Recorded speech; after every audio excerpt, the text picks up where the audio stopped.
ทางเพิ่นเฮ็ดหยังเนาะคนกลุ่มๆอยู่เผาแกบพี่น้องเอ้ยสงสัยสิปลูกผักปลูกหยังแหละทางไอ้บัวสีครับพุ่นทางลูกสาวเพิ่นก็เฮาน้องเนาะสบายดีล่ะอืมน้องดีเพชรน้องเมย่าสบายดีพากันเฮ็ดหยังลูกนะโอ้แม่เจ้าจูดขี้แกบเนาะโอ้ขี้แกบเซียนปลูกผักปลูกหญ้าได้บัดนี้ได้แหละเนาะโอ้สิปลูกผักแหละเฮ็ดสวนแหละเนาะโอ้นี่พี่น้องเอ้ยได้ดินเป็นของตัวเองแหละบาดนี้อืมดีเลยบาดนี้เนาะนี่พี่น้องเอ้ยโอ้คักจูดร้อยมันอันนั้นร้อยนี่หันใหม่ลงแจบไปเนี่ยแล้วก็เห็นนั้นพักคุณพี่น้องเพิ่นเห็นนั้นพักเห็นนะต้นมะพร้าวคักอะไรบาทนี่ปลูกหมกพริกได้เลยปลูกยังกระยาได้เบิดเลยนี่มันตายน้ำก็บ่มียังบ่มีน้ำโอ้โดยเอาสบายดีก่อนสบายดีเด้อสบายดีโอ้ดีใจนำพี่น้องเอ้ยอันน่ะเพิ่นมีขี้แกะไว้เลยเนาะอยู่นี่แล้วก็จูดแล้วก็ปลูกหมกพริกมะเขือได้เลยพี่น้องเอ้ยบาทนี่มีดินเป็นของตัวเองแหละเพิ่นว่าดีใจหลายๆนี่พี่น้องเอ้ยเมื่อใดอันบาลาให้ตอกใส่ให้เขามาเฮ็ดแล้วแหละหมุ่งเฮ็ดโลดมื้ออื่นเขาว่ามีแต่ว่าตะปูบ่น้อยเอามานำอยู่บ่ตะปูเรามานั่งแต่ว่าล่ะซื้อไว้หั่นไดมันมีเบิดแหละให้เขามาเฮ็ดโลดได้ให้เจ้าไปบอกเขามาเฮ็ดโลดถ้าราคา 4-5 แสนนี่หรือ4แสนคือจะเว้าบอกเขาเด้อซะให้เขามาเฮ็ดให้โลดเด้อมื้อ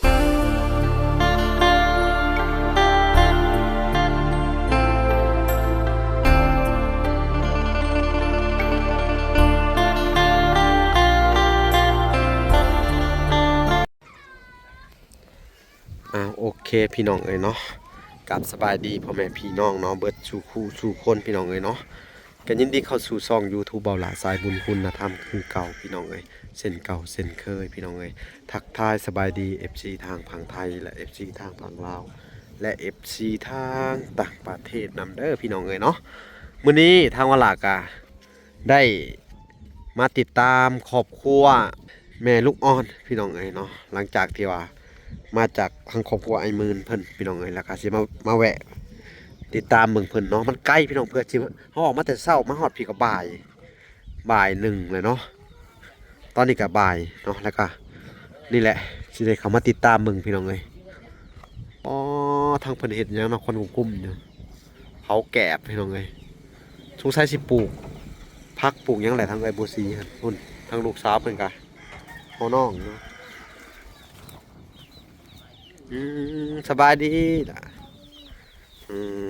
น้องดีเพชรน้องเมย่าสบายดีพากันเฮ็ดหยังลูกนะโอ้แม่เจ้าจูดขี้แกบเนาะโอ้ขี้แกบเซียนปลูกผักปลูกหญ้าได้บัดนี้ได้แหละเนาะโอ้สิปลูกผักแหละเฮ็ดสวนแหละเนาะโอ้นี่พี่น้องเอ้ยได้ดินเป็นของตัวเองแหละบาดนี้ดีเลยบาทเนี่ยเนาะนี่พี่น้องเลยโอ้คักจูดร้อยมันอันนั้นร้อยนี่หันใหม่ลงแจบไปเนี่ยแล้วก็เห็นนั้นพักคุณพี่น้องเพิ่นเห็นนั้นพักเห็นนะต้นมะพร้าวคักอะไรบาทเนี่ยปลูกหมกพริกได้เลยปลูกยังกระยาได้เบิดเลยนี่มันตายน้ำก็บ่มียังบ่มีน้ำโอ้มิตรว่าเจ้าอันนั้นถ่าเด้อเฮ็ดสวนถ่าอยู่นี่เด้อโดยสบายดีก่อนสบายดีเด้อสบายดีโอ้ดีใจนำพี่น้องเอ้ยอันน่ะเพิ่นมีขี้แกะไว้เลยเนาะอยู่นี่แล้วก็จูดแล้วก็ปลูกหมกพริกมะเขือได้เลยพี่น้องเอ้ยบาทนี่มีดินเป็นของตัวเองแหละเพิ่นว่าดีใจหลายๆนี่พี่น้องเอ้ย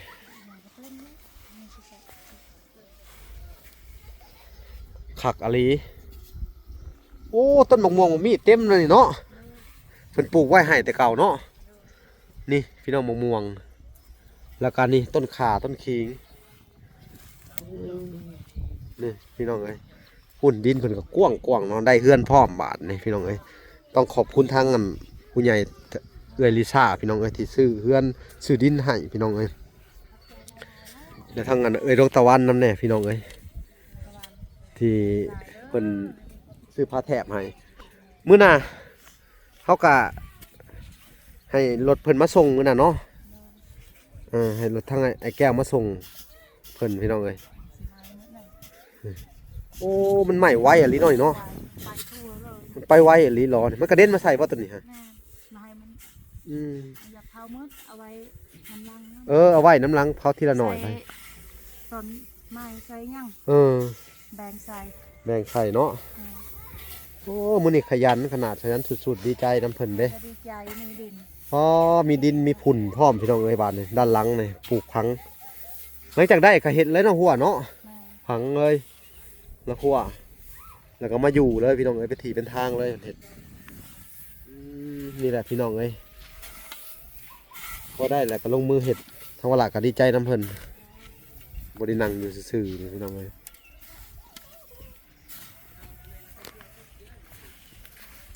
ควันพี่น้อง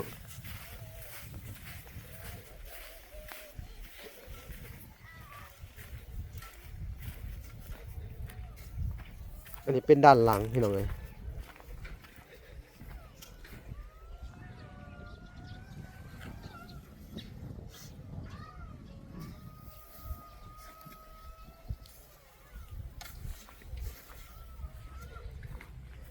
มันเป็นผุ่นดีขนาดนั้นเนาะงามเลยโอ้ปลูกผักปลูกอย่างงามนี่ว่าจุดแล้วเลยนี่จุดแล้วสิปลูกอันขอบมันเนี่ยดินผุ่นบ้านเนาะแม่นมั้งขักเลย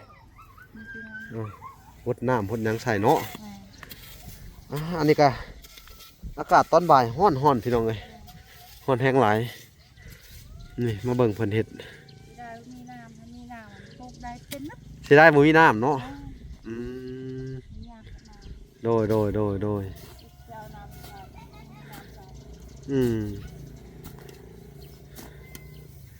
พิ่นยังบ่มีน้ำบาดาลพี่น้องเอ้ย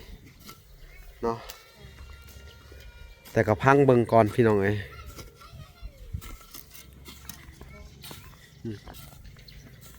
ควันแสบตาพี่น้องเอ้ยเดี๋ยวทั้งเวลาก็สิได้มาสอบถามเพิ่นเรื่องอันนี้ว่าสิมีไผเฮ็ดเฮือนในเพิ่นบ่หยังนะไปเดี๋ยวพากันนั่งเข้าโฮมก่อนจะมาเฮ็ดโอ้มันต้องแบบนี้แหละสู้ๆเด้อนี่กูจักเฮ็ดกูจักหาอยู่พี่น้องเอ้ยเพิ่นมีต้นทุนแหละบาทนี่มีบ่อนอยู่เป็นของตัวเองแหละดีใจเลยปวกเปียกเนาะมันอันนี้ฮะปูพื้นอีกบาทนี่โอ้ยถ้าได้พื้นเข้าไปหลักแล้วดอกเนาะปูพื้นปูยังให้มันเรียบร้อยใส่ยากันปุงกันปวกพี่น้องเอ้ยนี่ปวกมันขึ้น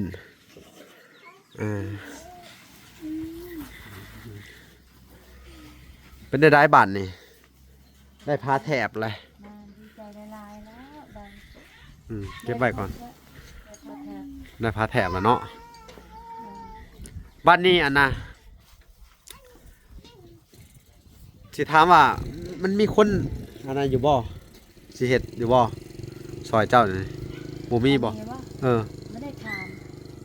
จักบ่ยังไม่ได้ไปถามเพิ่นมีพี่มีน้องอยู่บ่บางอาจจะมี2 หานะแต่ว่าต้องจ้างเขาสิเนาะต้องจ้างเขาโอ้ฉะนั้นเฮาสิอันนั้นเด้อซะเด้อเฮาสิไปถามผู้ใหญ่เพิ่นก่อนเพิ่นก็ว่าอันน่ะเพิ่นว่าสิจ้างเขาประมาณ1,000เด้อมีแต่ตอกผ้าแถบขึ้นเพราะมันมีไม้แล้วเนาะเขาผ้าแถบขึ้นแล้วก็อยู่สิได้อยู่ก็สบายแน่เนาะบัดนี้เนาะแล้วก็เอาอันนั้นนี่ปิดเอาสำได้สำหนึ่งเนาะประตูก็ได้แล้วสิซื้อบ้านพับมาเฮ็ดประตูปิดเปิดให้อยู่ไปก่อนเนาะอยู่อดเอาก่อนเนาะเจ้าก็ให้เขาตรวจมึงเด้อยันปวกกันยังขึ้นไปเทิงหัวโครงไม้มันยังดีอยู่เด้เฮาใช้แต่ว่าถ้าไม่มีปวกราคาหรอกเด้อแต่ แต่ว่าตัวนี้พี่น้องเอ้ยต้องขุดเสานั่นแล้วก็เทปูนอ้อมเนาะตีนเสาเพื่อเทอันน่ะขึ้นให้มันวิดปวกเนาะ โดย เลยเฮาอยากแอมแป้นแอมพาอันนี้ก็ได้ครับเฮ็ดดีๆเนาะแต่มันบ่มีงบทางวละก็ได้พี่น้องเอ้ย โดย เนาะว่าจากเฮ็ดแต่เพิ่นก็ได้ อันนี้ก็พาแถบเนาะหรือว่าพาไม้เหี้ยที่ทางวละสั่งมาก็มาฮอดแล้วมื้อนั้นเนาะ โดย ก็มีแต่ว่าหาพี่น้องเพิ่นหรือว่าหาไผก็ได้พี่น้องเอ้ย โดย แต่ว่าทางอันเอื้อยเพิ่นก็ว่ามุง1,000ทางเอื้อยดวงตะวันเพิ่นบอกเนาะในเวลาสิถามมึงก่อนเด้อถ้าบ่ได้1,000กับน่าจะได้1,000อีหยังประมาณนี้สิขอนํเพิ่น โดยให้เขาตอกอันนี้บ่ ให้เขาตอกพระแถบให้เจ้านี่ ให้คอยหาบ่ให้คอยหา มีอยู่บ่กาวะถ้าว่า มีบ่มีคนในบ้านเฮ็ด มีรัก เออโดย ยา สิหา หน่อยนึง ถ้าว่าบ่มีก็บอกว่าเฮาสิหามาแต่พุ่น โดย เดี๋ยวเฮาสิถามเขาก่อน สิหา ถามเบิ่งก่อน สิถามเบิ่งตอนแรกน่ะก็ถาม เออ สิหาถามถ้าบ่มีก็โทรบอก ถ้าบ่มีก็โทรบอกเด้อเถอะเด้อเพราะว่ามันมีคนอยากเฮ็ดอยู่ทางพุ่นแหละ อ๋อ ทางสร้างอะนะเพิ่นก็อยากเฮ็ดอยู่เนาะเออ ฉันก็ให้เพิ่นมาเฮ็ดก็ได้ เออ ก็ดีจ้า มันจะว่าสั่ง เพิ่นอยากได้800,000 ทำคนบ่ อ่า ด้านนั้นก็ด้านนี้ก็ให้ด้านแฟนนำ ชามแซ่บซื้อ อืม คอยช่วยกว่า น่ะเอาสนานให้เราลองถามมึงเด้อแล้วให้เพิ่นตอกพระแถบยังให้เจ้าแล้วก็เฮ็ดคือว่าอะไรเฮ็ดอันนี้ขึ้นมาสูงๆเนี่ยกันปวกกันยังก่อนเนาะพอดีเทพื้นได้เนาะอันนี้ก็เป็นจุดประสงค์ของทางดวงตะวันนั่นแหละพี่น้องเอ้ยเพิ่นก็ว่าให้เขามาดูแลเจ้านี่แหละเด้อแต่ว่าอีจัก2-3มื้อเด้อสิมาส่งเตียงพร้อมเวลาสิซื้อเตียงไว้แหละเจ้าใหญ่ๆแหละเพราะให้เจ้าได้นอนในนี่แหละมาต่อกันนี่เนาะอันนี้เตียงเขาเป็นบ่นี่ เลี้ยงข้าว อ๋อ แล้วก็ส่งคืนข้าว แล้วก็ส่งคืนเขา โดย เอาแล้วพี่น้องเอ้ยบาทนี่ แย่เลย ส่งคืนหมดข้าวบัตรให้ อืม ยืมของเขาหมด เอาก็มีแต่ว่าเฮาแอมตัวนี้แล้วก็มีเตียงแล้วก็พอได้นอนอันสบายแน่บัดนี้เนาะมันแอมเบิดเนาะ โดย พอได้นอนสบายแน่แต่ว่า ก็ให้มันแล้วกันจะมันคืนก็ได้ ให้เขาเพิ่นนั่นแหละ โอ้โดยเนาะเอาสู้ๆก่อนเนาะ แล้วเมื่อใดอันบาลาให้ตอกซัน ให้เขามาเฮ็ดแล้วแหละหมุ่ง อื่นจะได้ เฮ็ดโลดมื้ออื่นเขาว่ามีแต่ว่าตะปูบ่เนาะเอามานํอยู่บ่ตะปู กระปูเรามานั่ง แต่ว่าล่ะซื้อไว้หั่นได โดย มันมีเบิดแหละให้เขามาเฮ็ดโลดก็ได้ให้เจ้าไปบอกเขามาเฮ็ดโลดถ้าราคา 4-5 แสนนี่หรือ4แสนคือจะเว้า มานี่แหละ บอกเขาเด้อซะให้เขามาเฮ็ดให้โลดเด้อมื้อนี้ก็ได้เวลาสิเขามาติดตามเบิ่งเด้อเอาก็ดีใจนํสนะพอดีเป็นจุดประสงค์ของเพิ่นพอดีเลยไปจ้างเราเด้อ โดย ถ้าเกิดว่ามีไผอยากเฮ็ดเท่านี้ล่ะก็ให้เขามาเฮ็ดให้โลด เพราะว่ามันมีกรอบแล้วนี้นะ เขามาแอมให้เจ้าอยู่กันเลยบาดนี้อยู่ชั่วคราว โดย ทุกซ้ำมีงบเข้ามาบ่หรือว่าแนวใดเขาก็ยังบ่ฮู้ดอกอนาคตเขายังบ่ฮู้ว่าสิมีไผมาซอยเพิ่นพี่น้องเอ้ยนี่ทางว่าร้านนี่ก็เบิดงบเลยพอได้ปูพื้นนี่สิก็โอเคเด้อเนาะ โดย ปูพื้นแล้วก็ก่อตีนเนาะก่ออ้อมมันนี่พี่น้องเอ้ยก่ออ้อมกันปวกขึ้นมากินไม้เนาะ ใส่บอกบ่แค่เทคาน เทคานเนาะ เทคานซื่อ เทคานไว้เฮ้ยเขาก็เททับเลยก็ได้เนาะนี่เนาะ ๆแม่น ตีน่ะขึ้นเลยนี่เทขับไปเลยนี่เนาะ แม่น เททับขึ้นมาเป็นแหละ ประมาณนี้ก็ได้ เขาพอดีกันปวกขึ้นมาเลยเนาะพอเห็นได้แนบเห็นปวกเนาะพี่น้องกันก็ซามกระโตกปิวว่าลมพัดแห้งอะไรนี่พี่น้องเลย มีเพิ่นเพิ่นอยู่ มันบ่มีมาอยู่กันยากแน่เนาะ เนี่ย อืม อดทนอันนี้ก็ได้ดีใจหลายๆแล้วได้สามีบ่ โดยอดเอาแม่น คุณบัดนี้เนี่ย ก็อยู่ เพิ่นก็อยู่เนาะน้ำเอื้อยเนาะ โดย แอง อยู่แล้ว น้องแองสบายดี สบายดีลูก ดีกอมือเลยวันนี้สบายดีแล้วพี่น้องคุณ ดีใจ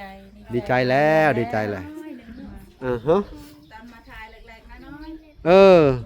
เด้แนมเห็นแล้วแนมพี่น้องเอ้ย แนม อ้าย ไปดีลูก จักสิว่าจังไดพี่น้องเอ้ยบาทนี่ค่ะ มีแต่ว่าให้สู่เอาก่อนอดเอาก่อนเด้อสู่ๆไปทางเวลากะสิคอยมาจอบเบิ่งเรื่อยๆอยู่ดอกเนาะ โอ้ยเวลาสุข โดยดีมกดีใจนำแล้วได้ชำนี้เหลือแต่น้ำบาดาลบัดนี่พี่น้องเอ้ย ได้ น้ำบาดาลเนาะแต่ว่าสิเว้าเรื่องงบอันห้องนอกห้องน้ำก็คือสิเป็นไปยากเนาะพี่น้องเอ้ยเนาะลูกเศรษฐกิจซุมื้อนี่ก็ไผก็บ่มีทั้งเงินดวงตะวันเพิ่นก็ว่า โอ้ยเพิ่นก็โทรมาว่าให้สู้ๆเด้อให้กำลังใจให้ชุบเจ้าบอกเพิ่นแน่เพิ่นว่าทางอัน ขอบใจ ประเทศไทยเนาะเพิ่นว่า ระหว่างเราอยู่ดีมีแฮง เพิ่นว่าทางประเทศไทยก็บ่ค่อยมีงานมีการเศรษฐกิจก็บ่ดีน้ำมันก็แพงเพิ่นว่า แม่นโดย ทางแม่อยู่ทางต่างประเทศก็คือกันแหละก็เศรษฐกิจเนาะ แม่น ทั่วโลกเลยผลกระทบเนาะ โดย มีแต่เจ้าก็ได้ชำนี้ก็ตั้งมุกตั้งใจเอาก็ต่อเติมอันน่ะหัวสวนนั่นแหละแนวเฮาเฮ็ดได้เนาะ โดย ถ้าเฮ็ดสวนก็โอเค โดย เนาะเฮ็ดสวนแล้วก็พี่น้องเอ้ยมันก็จูดขี้แกะพี่หยังโอ้ดุแหละหาอยู่หากินเนาะปลูกผักนั่นแหละไว้เนาะพอได้กิน อยากปลูกผักเนาะ อยากปลูก พาลูกพาเต้าเฮ็ดสู่ไป เฮ็ดสวนปลูกผักปลูก อืม เตียวน้ โอ้ลูกชายมาแล้วเนาะของเจ้านี่ มาแล้ว แต่ว่ายังอยากให้เพิ่นบวชอยู่บ่ ำอยากนายเพิ่น อยากให้เพิ่นบวช อืม ถามเราก็ระว่าสิไป ถามเราเด้อเพราะว่ามันมี2วัดในสิ โด นี่ ย แต่ก็วัดในเมืองชนนี่ก็มี แม่ วัดในเมืองชนนี่ก็เป็นวัดทางบ้านอันน่ะก็ไปอยู่น้ำยาคูแต่ว่าเพิ่นเข่งขัดได้ในการสอนหนังสือน่ะมีระเบียบมีนัย ก็ดีแล้ว แต่ว่าวัดเมืองชนกับวัดเมืองจำพร โดย สิไปอยู่วัดใดเลือกเอา โดย ถ้าว่าอยากบวชนะถ้าบ่อยากบวชก็บ่เป็นหยังบ่ได้บังคับเด้อ ข้อยก็อยากสิถามลูก บ่แม่น ลูกอยากไปก็อยากให้ไปคือกันให้มัก นั่นแหละเพราะได้เพิ่นได้เรียนหนังสือ ให้ลูกเรียน โดย คอยมักให้ลูกเรียน เออ อยากให้อยู่เฮือนอยู่นี่แหละอยู่ เอ ซื่ อ อๆอยู่นี่อย่ามาติดยาติดอิหยังครับ เอ นั่นน่ะ อ เขาไม่อยากให้มันอยู่ แต่ว่าจิตใจลาวหาอยากบวชแม่นบ่ เราว่าอยากไป อืม เราอยากไปเอง นายไปเอง แม่ เพื่อเพิ่นมี เราให้ อันน่ะ ตาม เขาเอิ้นว่าเพิ่นมีบุญมีหยังกับทางด้านศาสนาทางอันน่ะเนาะเพื่อเพิ่นปฏิบัติธรรมได้ก็ดีได้เนาะ โดย ถ้าว่าล่ะก็ดีใจนํพี่น้องเอ้ยถ้าว่าเพิ่นเฮ็ดได้เนาะถ้าว่าเพิ่นบวชแล้วก็ตั้งใจศึกษาหำเฮียนพระพุทธธรรมเนาะ โดย เนาะพี่น้องเอ้ยก็ดีใจนํ โดย เอานี่แหละพี่น้องธรรมละก็มาเห็นเพิ่นมื้อนี้ก็เรียบร้อยดีพี่น้องเพิ่นเฮ็ดเกียมสิปลูกพังเนาะ โดย อืมนี่แหละพี่น้อง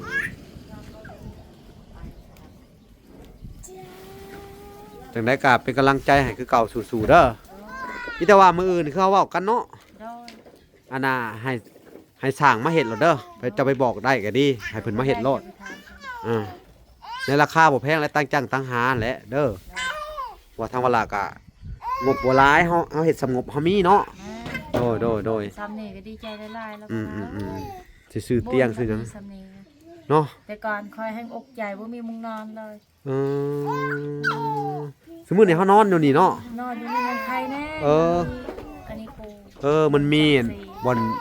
หลบแดดหลบฝนมีสังกะสีเนาะ โดยมีที่ ถือว่าใหญ่เติบได้เฮือนซำนี่ แม่ ก็ซำเฮือนดินทั่วๆไปเด้อนี่เนาะ โดย ส่วนหลายเขาไปได้เฮือนซำนี่ก็โอเคแหละสำหรับ แม่ อันน่ะต้นทุนชีวิต โดย ชุมเฮาเนาะ โดย อยู่ซำนี่ครับกันแดดกันฝนได้โอ้สบายแล้วซำนี่เนาะพี่น้องเอ้ยลงอกลงใจไปแน่พี่น้องเอ้ยปกติก็นอนในอันนี้เนาะผ้าบัดฝุ่นอยู่ฝุ่นพี่น้องเอ้ยเนาะ แต่ก็ยังไม่มีภัยนอนไตโคมเอา แต่โคมเนาะ โดย บัดเล่วันแรกก็ขอต่อน้ำพี่น้องเท่านี้แหละเนาะ แม่ ก็เพิ่นนั่นน่ะก็ขอต่อไปนี่แหละว่าแต่ละอันมันก็งบประมาณมันหลายได้อพี่น้องเอ้ย โดย เขาพื้นเขาไผแต่ว่าใกล้เสาไผดีเนาะอยู่นี่เนาะ ดี เสาไผก็ใกล้ๆรักเสาไผเนาะ ใกล้ เฮาเด้พี่น้องเอ้ยรักเสาไผดึงจังหันมันนี่ก็คือสิบ่แพงดอกเขาไผเนาะ ๆโดย อืมเอาสู้ๆเด้อบัดนี้เด้อ โดย ทางวลากะมาติดตามเบิ่งนี่แหละพี่น้อง แล้วก็ว่าสิมาให้ทางสร้างเพิ่นเฮ็ดอันนี้ให้เนาะ ก็ต้องขอบคุญขอบคุณทางดวงตะวันพี่น้องเอ้ยที่ว่าอันน่ะตั้งใจไว้เพิ่นว่าอยากแอมมันยังช่วยเหลือชุมเจ้าเด้อผู้ที่เพิ่น เอ็นดูเมตตาสงสารครอบครัวเจ้าเด้อ แม่น เพิ่นก็ว่าอยากให้ได้อยู่ชั่วคราวเพิ่นว่าสงสารมัน โดย มีเงินชุมเจ้ามีงบมีเงินเนาะ โดย ที่มีผู้ใหญ่ช่วยเพิ่มอีกก็ดีเพิ่นว่าถ้าบ่มีแล้วก็ค่อยเป็นค่อยไปจังซี่แหละเนาะ เอาอดเอาสู้ๆเด้อ คุณเด้อทั้งเอยตะวันเอย โดย ในโต USA โดย อเม อัน ริกาอยู่ดีมีแห้ง โดย ทั้งพี่ไม้น้ำอยู่ดีมีแห้ง โดย เจ็บอีแฟนทั้งเบาลาน้ำ โดย แล้วพี่ โดย ที่ช่วยเหลือทุกคนนะให้มีความสุขความเจริญให้ทุกรางวัลที่หนึ่งทุกคนเด้อสาธุ โดยเนาะคืออันนี้หาเป็นของทางดวงตะวันเด้อแล้วก็สิจะจ้างสร้างนี่ก็คือเป็นของเพิ่นเด้อเอ้าขอบคุณเพิ่นแน่ ขอบใจหลายๆเด้อขอบคุณหลายๆเด้อพี่ดวงตะวันให้ร่ำให้รวยอยู่ดีมีแหงให้สุขภาพแข็งแรงสาธุอยู่ดีมีแหงมันมี สา ถูกรางวัล ธุ ที่หนึ่งเด้อพี่ตะวันเด้อสา สาธุเพิ่นให้เพิ่นถูกหวยรวยเบอร์เนาะ โดย ร่ำรวยเงินทองเนาะสุขภาพแข็งแรงบ่เจ็บบ่จนเนาะ โดย ขอให้บุญรักษาเทวดาคุ้มครองเพิ่นเนาะ ไม่ เอ้าสาธุโมทนาบุญนำเพิ่นเอ้าพี่น้องเอ้ยสาธุเนาะเอาโอเคคำว่าลากะสิได้ขอตัวลำลาก่อนเด้อ โดย มื้อจะสิเข้ามาติดตามเบิ่งใหม่เนาะมื้อนี้กะสิได้ผู้แลเข้าไปเยี่ยมยามทั้งครอบครัวอันนั้นต่ออีกชาวลีต่ออีกพี่น้องเอ้ยเอ้าพบพ่อกันใหม่คลิปนี้กะคลิปหน้าพอกันใหม่บ๊ายบาย สวัสดี สวัสดี